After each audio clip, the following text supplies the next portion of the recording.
जय हिंद। एलकेबी न्यूज देख रहे हैं आप और मैं आप सबके साथ प्रवीण पवार। कल देश में लोकसभा चुनाव का दूसरे चरण का मतदान हुआ है, जिसमें उत्तर प्रदेश की 8 संसदीय सीटों पर चुनाव हुआ है। कितना मतदान हुआ है और मतदान के बाद किस तरह का माहौल इन तमाम संसदीय सीटों पर है, क्योंकि 2019 और 2014 में भारतीय जनता पार्टी को उत्तर प्रदेश में बड़ी बढ़त मिली थी और विपक्षी दल या विपक्षी गठबंधन यूं कहें कि भारतीय जनता पार्टी की रणनीतियों के सामने टिक नहीं पाए थे। लेकिन 2024 का लोकसभा चुनाव बड़ा दिलचस्प होता जा रहा है और सबसे महत्वपूर्ण इसमें मतदान प्रतिशत का कम होना कहीं ना कहीं भारतीय जनता पार्टी की टेंशन बढ़ा रहा है। तो आज भी हम कुछ ऐसी लोकसभा सीटों के बारे में चर्चा करेंगे जिन पर कल यानी दूसरे चरण में मतदान हुआ है। आपको बता दें कि अमरोहा, मेरठ, बागपत, गाजियाबाद, गौतम बुद्ध नगर, बुलंदशहर, अलीगढ़ और मथुरा इन संसदीय सीटों पर कल चुनाव हुआ है। इन 8 संसदीय सीटों में से 7 संसदीय सीट ऐसी है जहां पर भारतीय जनता पार्टी के सांसद 2019 में चुने गए थे और 2014 की बात करें तो 2014 में तो यह सभी सीटें भारतीय जनता पार्टी के खाते में थी। तो इस पर हम सबसे पहले वोट प्रतिशत को लेकर चर्चा करेंगे इस वीडियो में हम कि किस सीट पर कितना वोट प्रतिशत 2014 में हुआ था, कितना 2019 में हुआ और अब 2024 में कितना मतदान हुआ। थोड़ा सा उसके बारे में जानकारी भी देंगे कि किन बूथों पर वोट प्रतिशत कम हुआ, वोट प्रतिशत कम होने का किसको नुकसान है, ये थोड़ी जानकारी हम आपको देंगे। इसके बाद लोकसभा वाइज हम आपसे चर्चा करेंगे कि किस लोकसभा सीट पर क्या माहौल लग रहा है, क्योंकि उत्तर प्रदेश में लोकसभा चुनाव में जो वोट प्रतिशत है इसने कहीं ना कहीं उत्तर प्रदेश में भारतीय जनता पार्टी की मुश्किलें बढ़ा दी। एक और जहां भारतीय जनता पार्टी उत्तर प्रदेश की 80 की 80 लोकसभा सीटें जीतने का दावा कर रही है, लेकिन मतदान प्रतिशत में स्पष्ट हो गया है कि भारतीय जनता पार्टी का यह दावा पूरी तरह से फेल होने जा रहा है। हालांकि नतीजे जब आएंगे तब पता चलेगा, लेकिन प्रथम दृष्टया अगर आप देखें मतदान के बाद तो भारतीय जनता पार्टी को बड़ा झटका लग रहा है। अमरोहा संसदीय सीट है। 2019 में बहुजन समाज पार्टी और समाजवादी पार्टी राष्ट्रीय लोकदल का गठबंधन था और उस गठबंधन के तहत इस सीट पर बहुजन समाज पार्टी के टिकट पर कुंवर दानिश अली सांसद चुने गए। वही कुंवर दानिश अली जो संसद भवन में जिस तरह से भारतीय जनता पार्टी के सांसद द्वारा उनके खिलाफ अमर्यादित भाषा का प्रयोग किया गया, असंसदीय भाषा का प्रयोग किया गया, जिसके बाद कुंवर दानिश अली को बहुजन समाज पार्टी ने भी निष्कासित कर दिया और अपनी पार्टी से बाहर कर दिया। कुंवर दानिश अली को बहुजन समाज पार्टी ने उस समय छोड़ दिया तो कांग्रेस पार्टी ने दानिश अली को गले लगाया, यानी राहुल गांधी ने उनको अपनाया और गले लगाया, उनसे मिले राहुल गांधी। तो उस सीट की हम बात कर रहे हैं।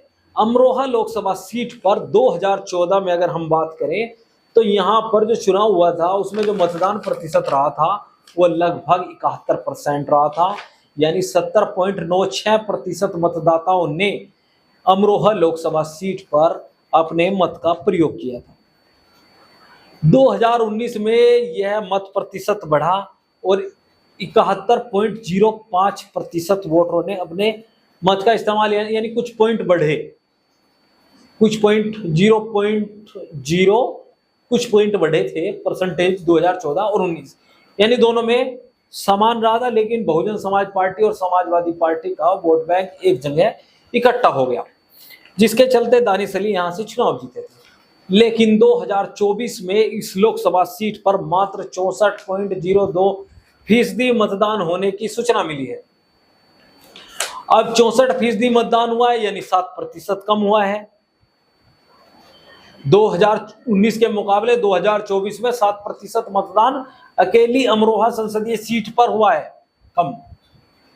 और अमरोहा संसदीय सीट उत्तर प्रदेश की वो संसदीय सीट है जिस पर दूसरे चरण में सर्वाधिक मतदान हुआ है और यहां भी पिछले चुनाव के मुकाबले 7% की गिरावट आई है।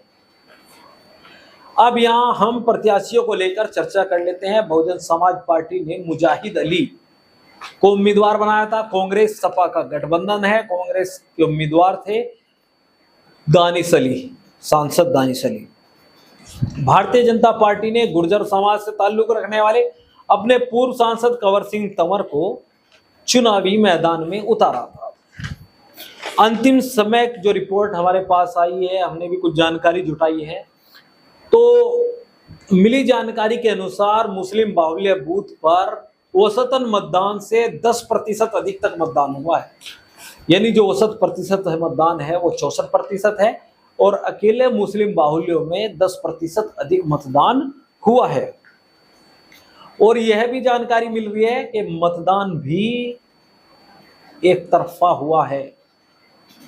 यानी जिस तरह से मुस्लिमों में ध्रुवीकरण की बात चल रही थी कि मुस्लिम मतदाताओं का ध्रुवीकरण हो जाएगा, ऐसा भी अमरोहा संसदीय सीट पर कुछ देखने को नहीं मिला, ऐसी जानकारी मिल रही है। तो यहां पर कांग्रेस पार्टी और भारतीय जनता पार्टी के बीच कड़े मुकाबले की संभावनाएं हैं। राजनीतिक जानकारों की माने तो कांग्रेस प्रत्याशी को यहां बढ़त है। अब दूसरी संसदीय सीट पर चलते हैं, मेरठ। वीडियो लंबा है लेकिन आपको हर जानकारी मिलेगी और आप इस वीडियो के बाद समझ जाएंगे कि उत्तर प्रदेश का चुनाव किस ओर जा रहा है।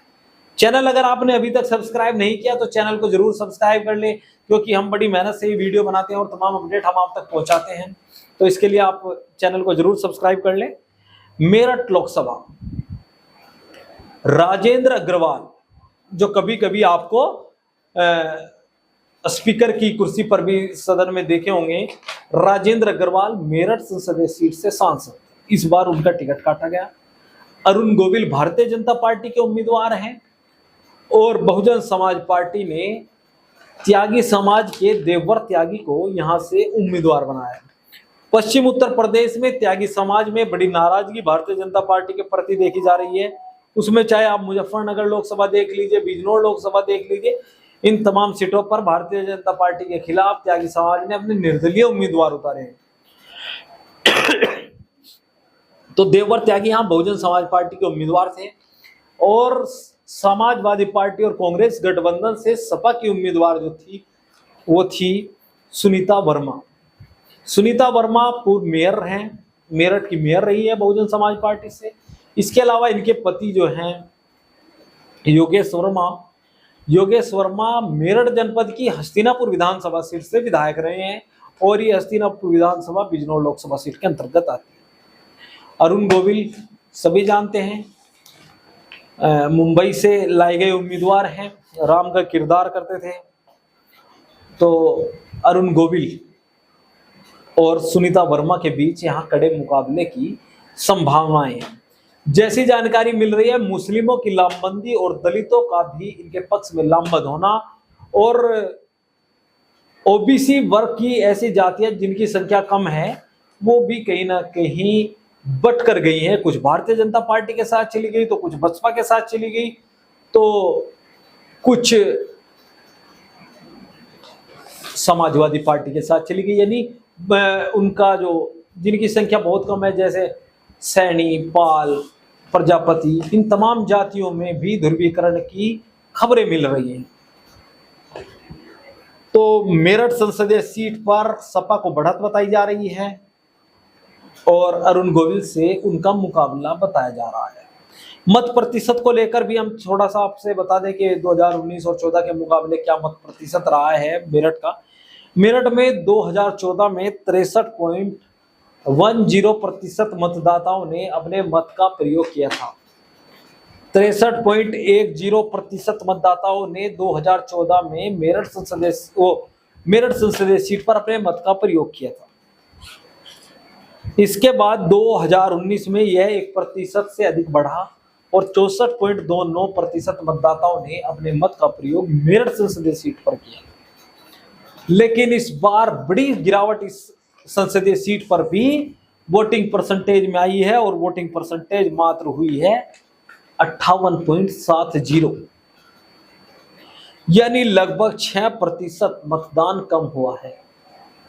मेरठ कैंट जहां से भारतीय जनता पार्टी को बड़ी लीड मिलती रही है, वहां पर वोट परसेंटेज बड़ा कम रहा है, लगभग 45% मतदान वहां पर हुआ है। तो यहाँ पर भारतीय जनता पार्टी की समस्याएं दलित मुस्लिम समीकरण के साथ अन्य ओबीसी जातियों के समर्थन में जो सपा को मिला है, उसने भारतीय जनता पार्टी की टेंशन बढ़ा दी है। पश्चिम उत्तर प्रदेश की सबसे हॉट सीट बागपत, प्रधानमंत्री स्वर्गीय चौधरी चरण सिंह जी यहां से सांसद रहे। 90% से अधिक ऐसे सांसद यहां से चुने गए जो केंद्र सरकार में मंत्री बने, यानी मंत्रियों वाली संसदीय सीट। और यहां पर प्रतिष्ठा किसकी दांव पर लगी थी? राष्ट्रीय लोकदल के राष्ट्रीय अध्यक्ष चौधरी जयंत सिंह जी, क्योंकि बिजनौर के बाद बागपत ही ऐसी संसदीय सीट थी जिस पर राष्ट्रीय लोकदल के सिंबल पर चुनाव लड़ा जा रहा। यहां भी मतदान में आई गिरावट ने राष्ट्रीय लोकदल की टेंशन बढ़ा दी है। 2014 में यहां से भारतीय जनता पार्टी के डॉक्टर सत्यपाल सिंह सांसद चुने गए थे। उस समय सपा का उम्मीदवार दूसरे स्थान पर रहे थे, जो राष्ट्रीय लोकदल के विधायक हैं गुलाम मोहम्मद, 2014 में सपा के उम्मीदवार थे। और राष्ट्रीय लोकदल के जो उम्मीदवार थे स्वर्गीय चौधरी अजीत सिंह जी, 2014 में वो तीसरे नंबर पर रहे थे। तो इसके बाद जब 2019 का चुनाव हुआ तो यहाँ पर जयंत सिंह उम्मीदवार थे राष्ट्रीय लोकदल के। सपा बसपा का गठबंधन था और भाजपा ने अपने सांसद डॉक्टर सत्यपाल सिंह को 2019 में भी मैदान में उतारा था। तो 64.68% मतदान तब रहा था, लेकिन इस बार ना तो डॉक्टर सत्यपाल सिंह मैदान में थे, ना ही 5 दशक बाद चौधरी चरण सिंह परिवार का कोई सदस्य इस सीट से चुनाव नहीं लड़ रहा था। वही मतदान प्रतिशत में भी देखने को मिला, कोई रुझान मतदाताओं में यहाँ पर नजर नहीं आया और मात्र 55.97% मतदाताओं ने अपने मत का प्रयोग किया। यहाँ पर बहुजन समाज पार्टी ने गुर्जर समाज के परवीन बैंसला को उम्मीदवार बनाया था। सपा कांग्रेस गठबंधन के जो उम्मीदवार थे पंडित अमरपाल शर्मा, पूर्व विधायक साहिबाबाद, और डॉक्टर राजकुमार सांगवान जो थे वो उम्मीदवार थे राष्ट्रीय लोकदल और भारतीय जनता पार्टी के गठबंधन। तो इस सीट पर भी मतदान कम होने की वजह से राष्ट्रीय लोकदल के नेताओं की टेंशन बढ़ी है। वहां के जब लोकल लोगों से हमारी बात हुई तो जानकारी मिली है कि जाट बाहुल्य बूथों पर प्रतिशत 40% के आसपास रहा। इसके अलावा कुछ लोगों द्वारा जानकारी दी गई कि जो भारतीय जनता पार्टी का परंपरागत वोटर था उसने चुनाव से दूरी बना ली, जिसके चलते यहां पर 9% मतदान कम हुआ है 2019 के मुकाबले, और 2014 के मुकाबले 11% मतदान कम हुआ है। तो ये 11% मतदान जब नहीं हो रहा है तो ये राष्ट्रीय लोकदल की टेंशन बढ़ाएगा। यहां पर डॉक्टर राजकुमार सांगवान को सपा के अमरपाल शर्मा से कड़ी टक्कर मिल रही है और संभावनाएं बताई जा रही है कि इस सीट पर कड़ा मुकाबला है। चौथी सीट गाजियाबाद पर 2014 में 56.94% मतदाताओं ने अपने मत का प्रयोग किया था और 2019 में यह घटकर 55.89% यानी लगभग 1% की गिरावट आई। लेकिन 2024 की गिरावट यहां पर बड़ी जबरदस्त हुई है और 6% मतदान कम हुआ है 2019 के मुकाबले। यहां पर कुल मतदान 49.65% हुआ है। लेकिन यहां पर भारतीय जनता पार्टी को बढ़त है, क्योंकि साहिबाबाद जैसी विधानसभा सीट आती है जहां पर भारतीय जनता पार्टी का वोटर पूरी मुस्तैदी से भारतीय जनता पार्टी को मजबूती देता है। लेकिन भारतीय जनता पार्टी के परंपरागत वोटरों में यहां बहुजन समाज पार्टी और समाजवादी पार्टी ने और कांग्रेस गठबंधन ने सेंध लगाई। कांग्रेस सपा गठबंधन से कांग्रेस की उम्मीदवार डोली शर्मा जो ब्राह्मण समाज की हैं, ब्राह्मण समाज के वोटरों को इन्होंने अपने पक्ष में लामबंद अंतिम समय तक कर लिया। नंद किशोर पुंडीर मूलतः मुजफ्फरनगर के रहने वाले हैं और गाजियाबाद संसदीय सीट से चुनाव लड़ रहे हैं। बहुजन समाज पार्टी के उम्मीदवार हैं और जनरल वीके सिंह का टिकट कटने के बाद यहाँ पर ठाकुर मतदाताओं में बड़ी नाराजगी है। और यहीं पर इन्हीं पश्चिम उत्तर प्रदेश में आप देख रहे हैं, कैराना, मुजफ्फरनगर, सहारनपुर, बिजनौर, बागपत, तमाम सीटों पर ठाकुर मतदाता, राजपूत मतदाता जो है वो भारतीय जनता पार्टी को हराने के लिए वोट कर रहा है। भारतीय जनता पार्टी ने जनरल वीके सिंह का टिकट काटकर अतुल गर्ग को दिया। मंत्री हैं अतुल गर्ग, भारतीय जनता पार्टी के बड़े नेता हैं। इन्हें यहाँ चुनावी मैदान में उतारा गया। यहाँ पर भारतीय जनता पार्टी को बड़ा जरूर है, लेकिन अगर बसपा प्रत्याशी नंद किशोर पुंडीर यहाँ पर राजपूत मतों में सेंध लगा लेते हैं और डोली शर्मा को उनका समाज मिल जाता है, तो भारतीय जनता पार्टी की समस्या यहाँ भी बढ़ रही है। वोट प्रतिशत बड़ा कम यहाँ पर हुआ है और मथुरा के बाद, यानी सबसे कम मतदान मथुरा में हुआ है, और मथुरा के बाद अगर कम मतदान में कोई दूसरे नंबर पर है तो उत्तर प्रदेश की गाजियाबाद लोकसभा सीट है। तो यहाँ पर भारतीय जनता पार्टी को बड़ा जरूर है, लेकिन कड़ा मुकाबले की संभावना बताई जा रही है। गौतम बुद्ध नगर, भारतीय जनता पार्टी के बड़ा प्रभाव यहाँ पर है। नोएडा, दादरी, जेवर, खुर्जा, ये तमाम विधानसभा सीट लोकसभा सीट के अंतर्गत आती हैं। तो यहाँ पर भी बहुजन समाज पार्टी ने राजेंद्र सोलंकी, राजपूत समाज के हैं, उनको उम्मीदवार बनाया है। और जेवर, नोएडा, इनमें बड़ी राजपूतों की संख्या है। तो यहाँ पर अगर राजपूत मत जिस तरह से भारतीय जनता पार्टी से नाराज होकर अपने प्रत्याशी के पक्ष में चला जाता है, और गुर्जर समाज के महेंद्र, डॉक्टर महेश नागर को, डॉक्टर साहब है नागर, इन्हें यहाँ पर समाजवादी पार्टी ने उम्मीदवार बनाया है, नागर साहब को। और महेश शर्मा जो है वो भारतीय जनता पार्टी के उम्मीदवार हैं, सांसद हैं, केंद्र सरकार में मंत्री भी रहे हैं 2014 के आसपास, 19 तक शायद, 19 के बाद सांसद हैं गौतम बुद्ध नगर के। और यहाँ पर वोट परसेंटेज की बात करें तो 7% से अधिक गिरावट आई है, यानी 2014 में 60.38% हुआ, 2019 में थोड़ा सा बढ़ा 0.11% और 60.49% 2019 में हुआ। लेकिन इस बार बड़ी गिरावट आई है और मात्र 53.06% मतदाताओं ने यहाँ पर अपने मत का प्रयोग किया है। भारतीय जनता पार्टी के प्रभाव वाली सीट है, भारतीय जनता पार्टी को बढ़त है, लेकिन जिस तरह से वोट प्रतिशत कम हुआ है, यहाँ भी भारतीय जनता पार्टी की परेशानी बढ़ना तय है। अब बुलंदशहर, इस सीट पर भी भारतीय जनता पार्टी के सांसद भोले सिंह बढ़त में है और भारतीय जनता पार्टी इस सीट पर एक बार फिर जीत दर्ज कर सकती है। बहुजन समाज पार्टी ने नगीना से सांसद रहे गिरीश चंद जाटव को यहां से उम्मीदवार बनाया है और समाजवादी पार्टी ने यहां पर शिवराम वाल्मीकि को अपना उम्मीदवार बनाया है। यह सीट कांग्रेस के खाते में है, सपा कांग्रेस के गठबंधन में यह सीट कांग्रेस के खाते में है। तो यहां पर मतदान प्रतिशत की बात कर लेते हैं। सुरक्षित सीट है बुलंदशहर और यहाँ पर 58.15% मतदान तो जो हुआ था 2014 में हुआ था और 62.92% यानी लगभग 63% 2019 में हुआ था और इस बार मात्र 55.7% मतदान इस सीट पर हुआ है, यानी लगभग 7% की गिरावट वोट प्रतिशत में बुलंदशहर संसदीय सीट पर आई है। तो ये बड़ी समस्या भाजपा के लिए हो सकती है, लेकिन यहाँ पर भारतीय जनता पार्टी मजबूत है और यह सीट भारतीय जनता पार्टी के खाते में जा सकती है।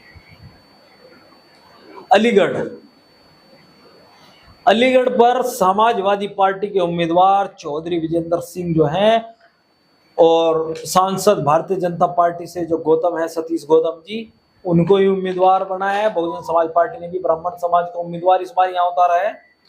तो यहाँ की बात कर लें आपसे यहाँ पर अलीगढ़ में 2014 के लोकसभा चुनाव में 59.36% मतदान हुआ था, 2019 में 61.68% और 2024 में 56.62% मतदान यहाँ पर हुआ है। यानी लगभग 5% वोटर मतदाता यहाँ भी कम मतदान करने गए हैं बूथ तक। लेकिन फिर भी यहाँ पर सपा के उम्मीदवार को बढ़त बताई जा रही है, यानी अलीगढ़ सीट जो है वो सपा के खाते में जा सकती है, ऐसी जानकारी मिल रही है। मथुरा, हेमा मालिनी जी यहाँ से सांसद हैं और सबसे कम वोट अगर उत्तर प्रदेश की दूसरे चरण में किसी सीट पर हुआ है तो मथुरा संसदीय सीट है। आपको बता दें कि 2014 में यहाँ लगभग 64% वोटिंग हुई थी, 2019 में 61% और 2024 के लोकसभा चुनाव में जो कल मतदान हुआ है उसमें मात्र 49% मतदान हुआ है, यानी 12% वोटर कम निकले हैं। हालांकि यहाँ पर राष्ट्रीय लोकदल और भाजपा के गठबंधन के बाद यहाँ पर भारतीय जनता पार्टी को मजबूती जरूर मिली है, क्योंकि राष्ट्रीय लोकदल से समय समय पर चुनौती भारतीय जनता पार्टी को यहाँ पर मिलती रही है। आपको बता दें कि रिटायर्ड ऑफिसर सुरेश सिंह जो बहुजन समाज पार्टी से चुनाव लड़ रहे हैं और कांग्रेस से मुकेश धनगर हैं कांग्रेस पार्टी के उम्मीदवार, और भारतीय जनता पार्टी ने हेमा मालिनी को अपनी सांसद को यहां से चुनावी मैदान में उतारा है। इस सीट के बारे में बताया जा रहा है कि यह सीट भारतीय जनता पार्टी आसानी से जीत जाएगी और कुछ राजनीतिक जानकारों का मानना है कि कांग्रेस पार्टी ने यहां पर कमजोर उम्मीदवार उतारकर इस सीट को भारतीय जनता पार्टी के खाते में देने का काम किया है। लोगों का मानना है कि जो हेमा मालिनी जी हैं उनके प्रति नाराजगी थी, लेकिन उस नाराजगी को भुनाने के लिए यहाँ पर मजबूत उम्मीदवार अगर कांग्रेस उतारती तो इसका लाभ ले सकती थी। तो कुल मिलाकर अमरोहा में कांग्रेस को बढ़त है, मेरठ में सपा को बढ़त है, बागपत में सपा को बढ़त है, लेकिन कड़ा मुकाबला सपा राष्ट्रीय लोकदल के बीच यहाँ पर है। गाजियाबाद भारतीय जनता पार्टी आसानी से जीत सकती है, गौतम बुद्ध नगर और बुलंदशहर दोनों सीटों पर भारतीय जनता पार्टी आसानी से चुनाव जीत सकती है, ऐसी जानकारी मिल रही है। अलीगढ़ सपा और मथुरा भाजपा, यानी ये मान लीजिए कि 4 सीटों पर भाजपा और 4 सीटों पर इंडिया अलायंस यहां से चुनाव जीत सकता है, आज की स्थिति में जो जानकारी मिल रही है। यानी कुल मिलाकर विपक्षी गठबंधन को दूसरे चरण में भी बढ़त मिली है, क्योंकि पूर्व के चुनाव में तो मात्र 1 सीट यहां से निकली थी, इस बार 4 सीटें जीत सकते हैं। हो सकता है इनकी संख्या 5 हो जाए या 3 हो जाए, यह तो जब चुनावी नतीजे आएंगे तभी, लेकिन अनुमान है और अनुमान के आधार पर ही हम आपको बता रहे हैं। और भी कोई जानकारी चाहते हैं तो आप कमेंट बॉक्स में हमें बता सकते हैं, उस पर भी हम सर्च करके जानकारी आपको देंगे। लेकिन दूसरे चरण में तो कहीं ना कहीं भारतीय जनता पार्टी को बड़ा झटका पहले चरण की तरह लगता दिखाई दे रहा है। पश्चिम उत्तर प्रदेश में ज्यादातर चुनाव हुए हैं, पश्चिम उत्तर प्रदेश की सभी सीटों पर ही 16 सीटों पर हो चुके हैं। तो पश्चिम उत्तर प्रदेश में सपा कांग्रेस गठबंधन को बढ़त है, जिसका मूल कारण यह माना जा रहा है कि भारतीय जनता पार्टी के जो सांसद हैं उनके प्रति जो नाराजगी है उसके चलते वोटर वोट डालने नहीं जा रहे हैं। अलीगढ़ का तो कल एक वीडियो सोशल मीडिया पर भी वायरल हुआ है। अलीगढ़ में गांव है, वहां के बूथ अध्यक्ष भारतीय जनता पार्टी के कह रहे हैं कि हम भारतीय जनता पार्टी के साथ हैं, लेकिन सांसद सतीश गौतम के खिलाफ हैं, इसलिए हम सपा को वोट कर रहे हैं। तो ये तमाम चीजें खुलकर सामने आई हैं। ये भारतीय जनता पार्टी की परेशानी बढ़ना स्वाभाविक है। वहीं 80 की 80 सीटें जीतने का दावा करने वाली भारतीय जनता पार्टी के लिए बड़ा झटका भी है। आगे भी तमाम अपडेट हम आपको देंगे, तब तक के लिए बने रहिए एलकेबी न्यूज के साथ। चैनल अगर आपने अभी तक सब्सक्राइब नहीं किया तो चैनल को सब्सक्राइब कर ले। वीडियो फेसबुक पेज पर देख रहे हैं तो हमारा फेसबुक पेज भी फॉलो करें।